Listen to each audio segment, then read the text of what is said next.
উনি 12টা কেন্দ্রে ফলাফল দেওয়ার পরে উনি আর নাই। 2টা পর্যন্ত আমাদের লোকেরা সেখানে অপেক্ষা করলো। তারা এটা কিন্তু এই ফলাফলটাকে তারা মেনে নিতে পারছে না। কিন্তু নারায়ণগঞ্জ 5 আসনের বিষয়টা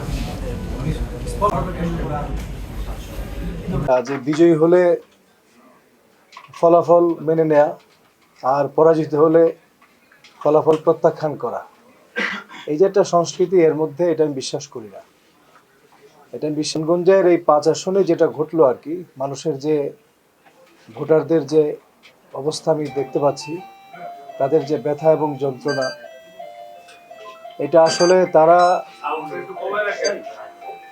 এটা কিন্তু এই ফলাফলটাকে তারা মেনে নিতে পারছে না। যখন আমার দল আমাকে মনোনীত করে,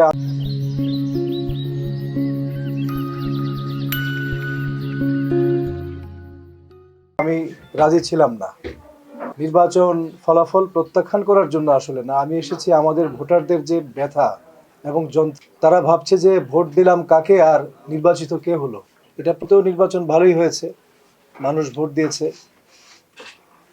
তারপরে সন্ধ্যা মাগরিবের সময় থেকে 6টা থেকে যখন নির্বাচনী ফলাফল শুরু হলো, প্রায় 7টা বা 7:30 পর্যন্ত মানুষ দেখতেছে সবকিছু, একটা একটা করে কেন্দ্রের ফলাফল আসতেছিল।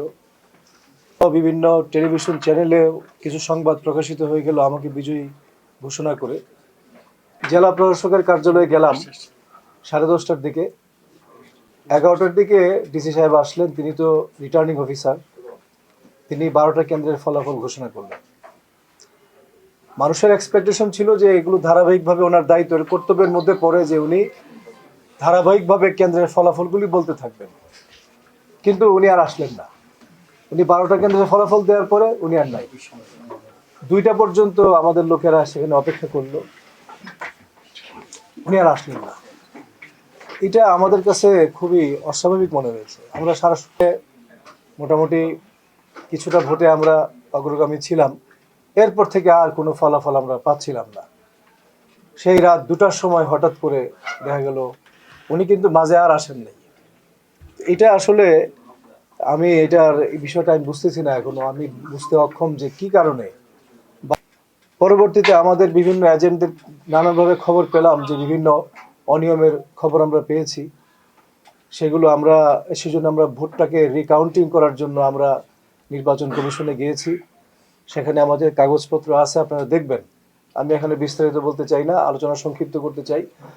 যে অনিয়ম এবং অনাকাঙ্ক্ষিত ঘটনাগুলো ঘটেছে সেগুলো লেখা আছে এখানে, আপনারা দেখে নেবেন। আমি শুধু বলতে চাই যে আসলে এই ফলাফলে নারায়ণগঞ্জ 5 আসনের মানুষদের যে রায়, এই রায়ের প্রতিফলনটা ঘটে নাই।